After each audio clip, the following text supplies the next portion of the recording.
Takže ahoj ľudia, zdravím vás z malého videjka a dneska to je zase informačka. Áno, je to informačka ohľadom niekoľkých veciach.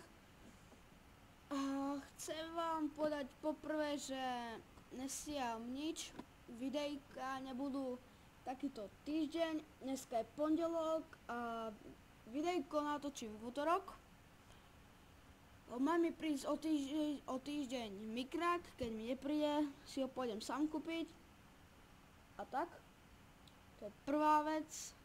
Druhá vec je, že sa musím ešte učiť. A to je tiež dačo. Ťažké strašne, ale nevadí. A tretia vec je, že to bude troška najdlhšie, ale nevadí. Že mám Call of Duty Black Ops 2. No. Mám ho. Hrajem ho a skúšam ho hrať, no hrajem.